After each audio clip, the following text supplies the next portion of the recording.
जो इच्छा होती है, आकांक्षा होती है, जो स्वार्थ होता है, उसका ख्याल नहीं किया। हमने हमेशा जनता के सवालों को का ख्याल करने का काम किया और आगे भी हम आपसे आग्रह करना चाहते हैं। अभी यहाँ से कई तरह की बात की गई। आज देखा हमने कि अखबार में या किसी मीडिया में यह भी छपा है और एक साथी ने यहाँ से बोलते बोलते कह दिया कि अपनी पार्टी का उम्मीदवार होगा तो 4 लाख से जीतेंगे। भैया, अपनी पार्टी के उम्मीदवार का क्या मतलब है? हमारा मिशन आज की तारीख में जो आज का मिशन है, वह मिशन है भारत के प्रधानमंत्री पद की कुर्सी पर कैसे फिर से नरेंद्र मोदी जी को बैठाने का काम।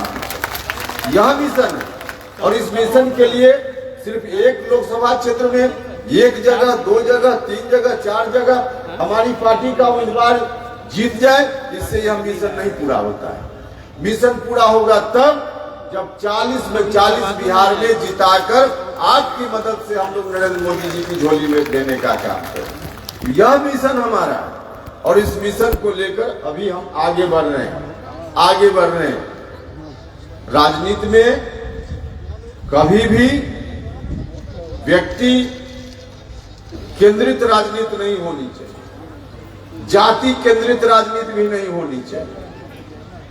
राजनीति हो तो लोगों का हित कैसे सधे, जो मुद्दा आपका है, जिस विचारधारा की हम राजनीति करते हैं, उस विचारधारा को कैसे मजबूती से आगे बढ़ाया जा सके, इसके लिए राजनीति होनी चाहिए। और हम और हमारी जमात के लोग इसी के लिए राजनीति करते हैं। व्यक्तिगत हित की राजनीति नहीं करते, जाति हित की भी राजनीति नहीं होनी चाहिए। हाँ, यह बात ठीक है कि अगर समाज में किसी जात के लोग पीछे हैं, जिनको राजनीति में हिस्सेदारी अभी तक नहीं मिली ठीक से, उनके लिए हिस्सेदारी की बात जरूर होनी चाहिए, यह संविधान सम्मत बात है।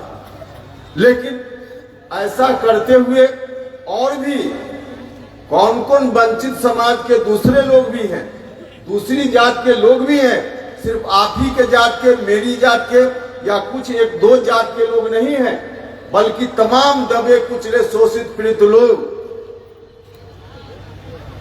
बहुत सारी जातियां हैं जिनको अभी तक राजनीतिक भागीदारी जितनी मिलनी चाहिए उतनी नहीं मिली है। सबकी बात करनी पड़ेगी, तभी जाकर आपकी भी बात हो पाएगी। अगर अकेले अपनी बात कीजिएगा तो कभी संभव नहीं, कभी संभव नहीं। सबकी बात, जो भी दबे कुचले लोग हैं, तमाम जाति धर्म के लोग जो अब तक वंचित हैं, जिनको सत्ता में ठीक से भागीदारी नहीं मिल पाई, जिनको हक नहीं मिल पाया, वैसे तमाम लोगों की बात करनी पड़ेगी, तब जाकर बात बनेगी, अन्यथा बात नहीं बनेगी। और वैसे लोगों की बात, सबकी बात बने, इसके लिए डॉक्टर लोहिया की उस बात को याद रखना पड़ेगा कि जात से नहीं, जात से जमात की ओर हमको चलना पड़ेगा, जात से जमात का निर्माण करना पड़ेगा। तो जात से जमात का निर्माण कैसे हो, इस पर ध्यान हम सब लोगों का केंद्रित होना चाहिए। और लोग भी हुए प्रदेश में, जिनको बिहार की जनता ने कितना समर्थन किया था, लेकिन कहां चले गए? जात करते हुए कहां चले गए? जन्ना कर्पूरी ठाकुर जी की चर्चा यहां से हुई। जन्ना कर्पूरी ठाकुर जी के बाद बिहार की जनता ने, आप सब लोगों ने मिलकर जिनके ऊपर भरोसा किया, जितना बड़ा समर्थन लालू जी को मिला, उतना बड़ा समर्थन जन्ना कर्पूरी ठाकुर जी को भी नहीं मिला था। तमाम जात धर्म के लोगों, तमाम दबे कुचले, पिछड़ा, अति पिछड़ा, दलित समाज के लोगों, सब लोगों ने साथ दिया, इतनी मजबूती से लोगों ने साथ दिया। लेकिन लोगों का जो साथ मिला, समर्थन मिला, क्या हुआ? कहां से चले थे, कहां पहुंच गए? चले थे कहां से? गंगोत्री से चलते हुए और एक सीधे जो गांव का नाला होता है वहां तक पहुंच गए। तमाम जाति के लोगों ने साथ दिया, दबे कुचले शोषित पीड़ित सब लोगों ने। लेकिन करते करते करते आज सच बात यह है कि वास्तव में यादव समाज के भी सब लोग लालू जी के साथ नहीं खड़े, क्योंकि परिवार में सीधे सीमित हो गए। सीधे परिवार में सीमित हो गए। तो कहां चले गए? कहां से चले थे? समर्थन इतना बड़ा मिला था और चले गए परिवार में सीमित हो गए। और परिवार में भी सीमित हो गए तो एक पुश्त के लिए नहीं, पीढ़ी दर पीढ़ी के लिए, पुश्त दर पुश्त के लिए कैसे इंतजाम हो जाए, इस काम में दोनों हाथ से लग गए, दोनों हाथ से लग गए। नतीजा क्या हुआ? नतीजा क्या हुआ? आज जिस तरह की परेशानी झेल लें, जिस तरह की परेशानी झेल लें, बीच में तो एक परिस्थिति बन गई थी। हमारे बड़े भाई नीतीश कुमार जी भी जब उनके साथ चले गए, हम लोगों ने माथा ठोक लिया था, क्या हो रहा। हमने बार बार उनको सचेत करने का प्रयास किया, बार बार उनसे आग्रह किया कि कम से कम ऐसी भूल मत कीजिए। उस वक्त जो जो बातें हमने कही थी, तमाम बातें आज सच साबित हुई। जितनी बात हमने उस संदर्भ में उस समय कही थी, तमाम बातें आज सच साबित हुई।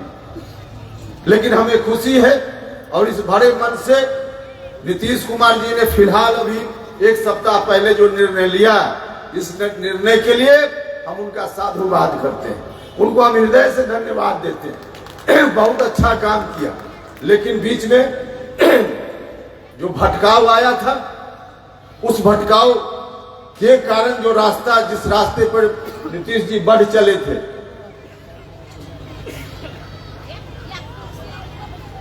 वह बिहार के हित में नहीं था। 2005 के पहले की स्थिति बिहार में लौट आए। हमने कहा उस समय कि उपेंद्र कुशवाहा राजनीति में कुछ भी बर्दाश्त कर सकता है, जितनी विपरीत परिस्थिति का सामना करना पड़े कर सकता है, लेकिन 2005 के पहले वाली स्थिति में बिहार लौटे, इसका कभी हम बर्दाश्त नहीं कर सकते। हमने कहा उस समय। तो चलिए, हमें खुशी है कि फिर से रास्ता में बदलाव हुआ और बिहार आज सब लोगों के मन में राहत की सांस आई। तो एक अच्छा काम हुआ है। तो हम बार बार आग्रह करते, हमने नीतीश जी से, जब हम सत्ता में थे, भारत सरकार में जब मंत्री थे, उस वक्त भी एनडीए में हम लोग एक साथ उस समय भी हुए थे, और तब भी हम जिन मुद्दों की बात करते हैं, हम भारत सरकार में रहते हुए भी शिक्षा के सवाल को लेकर हमने बार बार बिहार की सरकार से कहा था, बार बार हमने शिक्षा सुधार की बात की थी। आज नीतीश कुमार जी की सरकार शिक्षा के संदर्भ में उन्हीं बातों पर चल रही है जो बात हमने उस समय कही थी। जो मांग हमारी थी शिक्षा सुधार के संदर्भ में, किसी साथी के घर में पुराना मांग पत्र मेरा पड़ा हुआ होगा, मीडिया के बंधु भी, आपके पास भी पुरानी फाइल होगी, उलट कर देखिएगा। जितनी बार शिक्षा सुधार के संदर्भ में मांग के रूप में हम लोग उस समय रख रहे थे, उन्हीं मांगों को अब धीरे धीरे आज की राज्य की सरकार मुख्यमंत्री नीतीश कुमार जी के नेतृत्व में अब करते जा रही है। जो हमारी मांग थी, उस मांग में सबसे पहले हमने कहा था, सबसे पहली हमारी मांग थी कि शिक्षकों की बहाली की जो प्रक्रिया उस समय चल रही थी, हमने आपत्ति व्यक्त की थी उस समय कि जो बहाली की प्रक्रिया है, इस प्रक्रिया में अच्छे शिक्षक आ ही नहीं सकते, आएंगे भी तो बहुत कम आएंगे, नतीजा होगा शिक्षा की गुणवत्ता प्रभावित होगी। हमने बार बार कहा इस प्रक्रिया को बदलने का काम कीजिए। उस वक्त हमारी बातों पर ध्यान नहीं दिया गया, लेकिन आज बिहार की सरकार ने कुछ दिन पहले निर्णय लिया। हमने उस वक्त कहा था उस प्रक्रिया को बदलिए और बीपीएससी या बीपीएससी जैसी कोई दूसरी संस्था बनाकर शिक्षकों को बहाल करने का काम किया। हमने उस वक्त कहा था, राज्य की सरकार ने आज करने का काम किया। लेकिन आज जो किया राज्य की सरकार ने, इसके चलते नौजवान लोग थोड़ी परेशानी में आए। उस वक्त अगर कर लिया गया होता तो नौजवानों को भी कोई परेशानी नहीं होती, क्योंकि माइंड मेकअप रहता, हमको इसी रास्ते से शिक्षक बनना है। बीच में तो ऐसी ऐसी बातें की गई कि नौजवानों के मन में भरोसा जगा कि और रास्ता है, तो लोग मन में सोचने लगे और अचानक से परीक्षा ला दी गई तो लोग परेशान हो गए। अगर उस वक्त यही बात हमारी मान ली गई होती तो न तो नौजवान लोग परेशान होते और न शिक्षा का इतना नुकसान हुआ होता। तो मांग अब हमारी मानी जा रही। अभी 3 दिन पहले हमने अखबार में देखा, कहा गया जो बात हमने उस समय कही थी कि नए लोगों की बहाली नए तरीके से, लेकिन जो लोग बहाल हो गए हैं उनकी परीक्षा, पात्रता परीक्षा ली जाए। हमने उस समय कहा था, उस वक्त कहा था, लेकिन हमने तब यह भी कहा था कि जो शिक्षक लोग बहाल हो गए, संभव है कि पात्रता परीक्षा में पास कुछ लोग नहीं भी कर पाए, लेकिन जो लोग बहाल हुए हैं अगर ठीक नहीं है, योग्य नहीं है, तो कोई खुद से शिक्षक बनकर विद्यालय में पढ़ाने नहीं चला गया है। सरकार ने ऐसी प्रक्रिया अपनाई जिस प्रक्रिया के चलते नौजवान लोग चले गए विद्यालय में।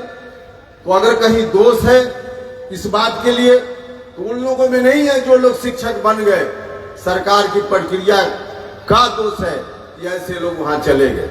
इसलिए हमने कहा कि पात्रता, उस वक्त कहा कि पात्रता परीक्षा जरूर लीजिए, लेनी चाहिए, हमने सुझाव दिया, लेकिन साथ ही साथ यह भी कहा कि पात्रता परीक्षा में जो शिक्षक जो फेल कर जाएंगे उनको भी सरकार उनकी नौकरी को समाप्त नहीं करे, उनको भी सरकार बर्खास्त नहीं करे, क्योंकि उनका भी परिवार है और वैसे लोग सरकार की प्रक्रिया के कारण वहां गए हैं, खुद से नहीं चले गए, उनका परिवार है। ठीक है कि उनके रहते शिक्षा की गुणवत्ता प्रभावित हो रही है, तो उनको वहां नहीं रहना चाहिए। पात्रता परीक्षा जो नहीं पास कर पाए उनको वहां नहीं रहना चाहिए, यह बात ठीक है, लेकिन नौकरी से हटाकर उनको घर भेज दिया जाए यह भी उचित नहीं है।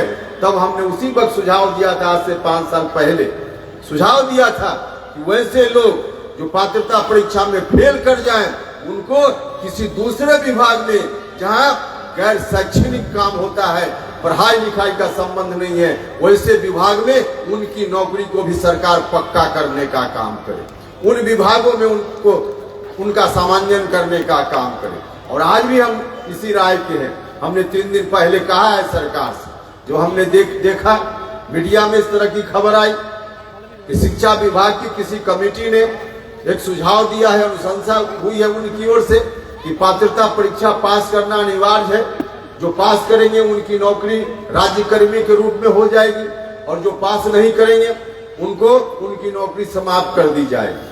नौकरी समाप्त करने का निर्णय गलत निर्णय हो जाएगा। हम आदरणीय मुख्यमंत्री जी से आग्रह करना चाहते हैं, नौकरी समाप्त करने का निर्णय गलत निर्णय हो जाए, उनको वहीं रखा जाए, यह भी निर्णय गलत होगा, क्योंकि बच्चों की पढ़ाई लिखाई तो प्रभावित होगी ही। और बच्चा कौन है? आपके हमारे घर का बच्चा है, गरीब घर का बच्चा है, उनकी शिक्षा भी ठीक ठाक होनी चाहिए। लेकिन अगर कोई पात्रता परीक्षा पास नहीं करता है तो उनकी नौकरी समाप्त करने का फैसला यदि होता है तो यह भी अन्यायपूर्ण कदम हो जाएगा। उनकी नौकरी भी समाप्त नहीं होनी चाहिए, दूसरे विभाग में उनका भी सामंजन होना चाहिए। हमने उस वक्त भी कहा था और आज भी हम इस मांग पर अडिग हैं। हम चाहते हैं हर तरह से शिक्षा में सुधार हो। आगे आने वाले दिन जितनी ताकत बिहार के लोग हमको देंगे, जिस रूप में भी देंगे, शिक्षा में सुधार हमारी सबसे पहली प्राथमिकता हो। भाइयों और मित्रों, हम भारत सरकार में मंत्री होते हुए भी एक आध सवाल और उठाते थे। बहुत सारे सवाल हैं और पॉलिटिकल पार्टी के लोग उठाते रहते हैं। नौजवानों के रोजगार का सवाल, स्वास्थ्य का सवाल है, गरीब लोगों के स्वास्थ्य का सवाल है, इलाज का सवाल है। भारत सरकार ने भी कई निर्णय लिए हैं स्वास्थ्य के लिए। प्रधानमंत्री आयुष्मान भारत योजना कितना अच्छा निर्णय, बिहार की सरकार ने भी कुछ इस तरह के निर्णय लिए हैं। तो स्वास्थ्य के मामला में अच्छा काम हो रहा है, लेकिन अभी बहुत कुछ करने की जरूरत है। तो इस तरह के जो मांग है, नौजवानों के रोजगार का सवाल है, इस तरह की जो मांगे हैं उनके बारे में और पॉलिटिकल पार्टी के लोग सवाल उठाते रहते हैं। लेकिन एक विषय ऐसा है जिस विषय को एक राजनीतिक दल के रूप में कोई नहीं उठाता है। हाँ, व्यक्ति के रूप में कई लोग अब उठा रहे हैं, लेकिन राजनीतिक दल के रूप में कोई नहीं उठा रहा है। हम भारत सरकार में जब मंत्री थे तब यह सवाल हमने उठाने का काम किया। जो गरीब लोगों की भागीदारी का मामला, सत्ता में भागीदारी का मामला, सत्ता में भागीदारी का मतलब सिर्फ एमएलए एमपी बनना नहीं होता है। सत्ता का और भी कई अंग है, और सत्ता का जो अंग है उसमें आज की तारीख में सबसे महत्वपूर्ण अंग है, और वह है न्यायपालिका। न्यायपालिका, सुप्रीम कोर्ट, हाई कोर्ट और न्यायपालिका आज की तारीख में तमाम जगह धीरे धीरे भागीदारी समाज के सब वर्ग की हो रही है, क्योंकि चाहे भारत की सरकार हो या राज्यों की सरकार हो, सब लोगों ने अपने अपने हिसाब से कुछ न कुछ निर्णय लिए हैं, और उन निर्णयों का परिणाम है कि हर जगह तो भागीदारी हो रही है। न्यायपालिका में नीचे के स्तर पे तो भागीदारी हो रही है, जहां तक राज्य सरकार का जुरिस्डिक्शन है वहां भागीदारी हो रही है, लोग बन रहे हैं, जज बन रहे हैं। जिला स्तर के जो न्यायालय हैं, उसके नीचे के जो न्यायालय हैं, उसमें तो लोग जज बन रहे हैं, लेकिन हाई कोर्ट और सुप्रीम कोर्ट जो न्यायपालिका में सबसे बड़ी संस्था, कोई गरीब आदमी जिसके साथ अन्याय हो रहा हो वह न्यायालय का दरवाजा खटखटाता है। पहले निचली अदालत में जाता है, वहां से अगर न्याय नहीं मिला तो उसके बाद ऊपर की अदालत में जाता है, वहां से भी नहीं न्याय मिला तो हाई कोर्ट जाता है, और अंतिम रूप से सुप्रीम कोर्ट जाता है। यही न्याय की प्रक्रिया है हमारे यहाँ। नीचे से चाहे आप किसी भी तरह से न्याय हासिल कर भी लीजिए, लेकिन